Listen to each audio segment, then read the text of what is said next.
Kenapa orang takut ikut kajian salafi? Allahu a'lam. Kenapa nih takut? Siapa yang takut nih? Katanya keras ya. Biasanya orang kalau bilang keras itu karena ada alasan banyak penyebabnya. Yang pertama itu karena mereka belum pernah ikut sebelumnya. Dan mereka cuma sampai kepadanya sepotong-sepotong fatwa. Misal dia belum pernah pakai jilbab. Begitu disampaikan, nggak boleh loh ada ustadz ini terkenal ustadz dengan julukan salafi misalnya, dan saya sudah bilang tidak ada kelompok salafi ya. Saya sudah bilang berapa kali, orang-orang teman-teman kita yang berdakwah mengikuti sunnah Nabi sering mengatakan kaum salaf ya. Kaum salaf maksudnya orang-orang terdahulu nih, jadi sahabat, tabiin, itu maksudnya gitu kan. Tapi divonis lah ini kelompok salafi. Biasanya teman-teman yang mengikuti sunnah Nabi ini, kalau haram, halal, nggak ada toleransi. Memang begitu supaya jelas. Soalnya kalau kita masih toleransi, dibungkus-bungkus, dikemas, nanti orang masih setengah-setengah. Emang haram ya haram. Ustaz, hukumnya riba gimana? Haram, nggak boleh.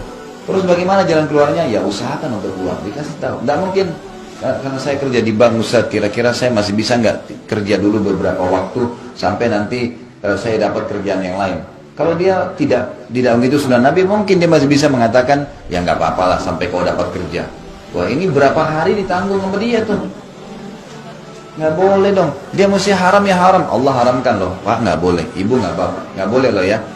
Sudah tahu.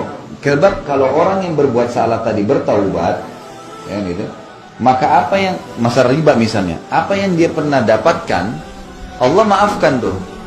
Dia pernah punya rumah, dia punya mobil. Kalau dia belum tahu sebelumnya, maka itu dianggap bagi dia nggak masalah, sudah halal buat dia.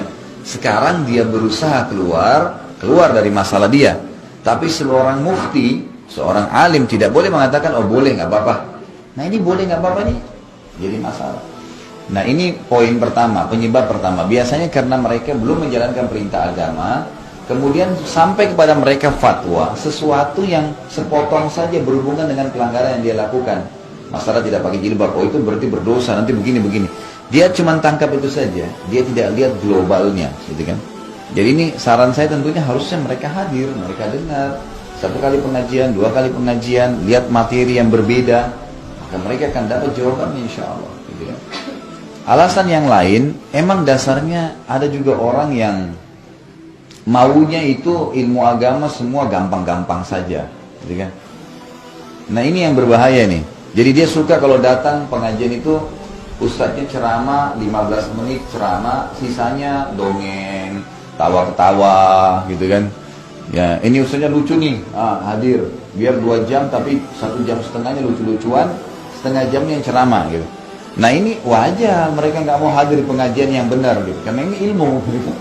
Ilmu wahyu disampaikan, jadi 1 jam 2 jam ceramah itu memang ilmu semua gitu kan. Dia pulang membawa ilmu wahyu itu. Nah beda sekali perubahannya ya. Orang yang hadir di pengajian yang memang disampaikan ilmu yang benar, itu beda perubahannya, drastis itu terjadi. Pasti, oh iya ya ini nggak boleh ya, oh ini boleh ya, jelas bagi dia. Ini seperti hitam dan putih nih.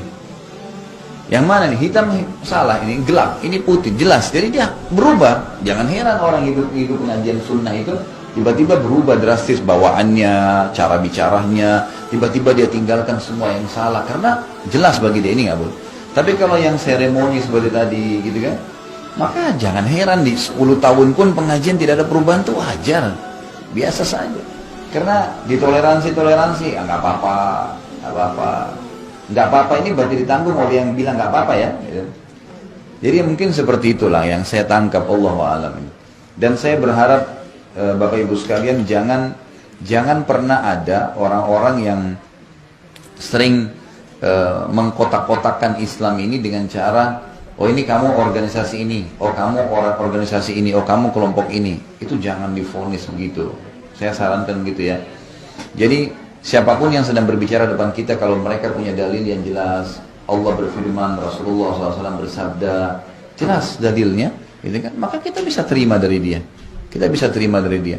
Ini kalau bukan kelompok saya, sudah saya nggak mau terima. Bisa. Gimana cara?